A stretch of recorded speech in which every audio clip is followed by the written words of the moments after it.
Alright, it looks like I gotta do this again, so I'm gonna do it again. The war in Iraq and how I look at it. Now, I say this knowing that there is currently a large segment of the American population that is very much so against the war. I think it's a bad idea.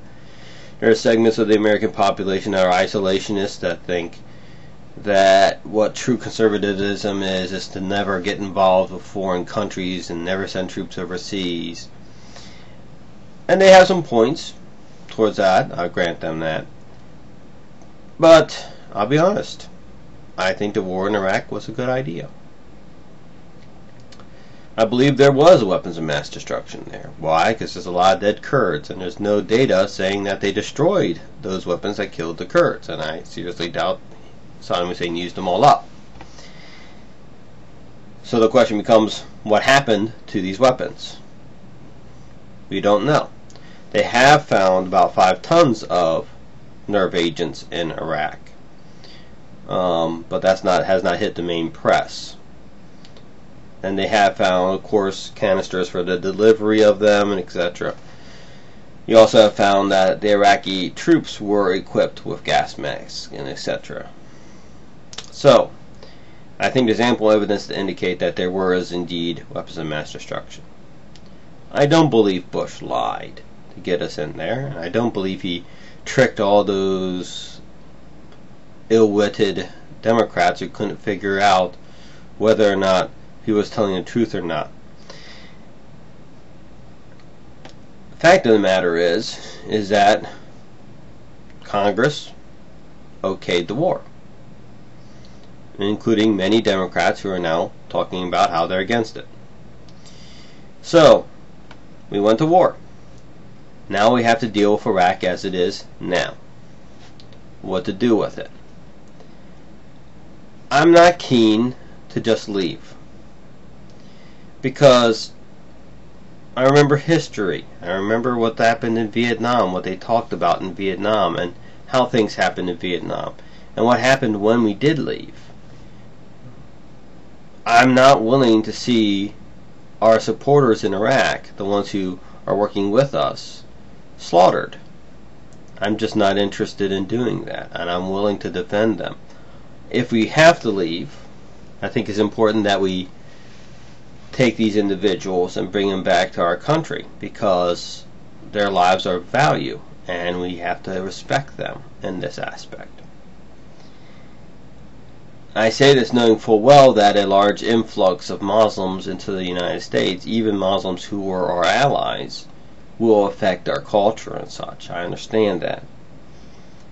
But I'm not willing to see them die at the hands of people who are our enemies just because we got tired of a war we're in. The two standards I've always had for us leaving Iraq are, one, the elected government of Iraq. I do remind people that they were elected. Ask us to leave. In which case, I think we should.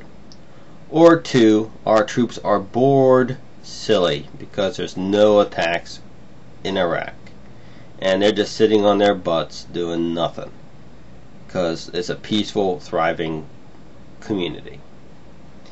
Neither of these conditions have been met. Until they're met, I'm not going to withdraw support for Iraq or for the troops that are fighting that war. Okay, I understand that. I know of a couple people who I respect outside of this issue who are strongly against the war. That's fine.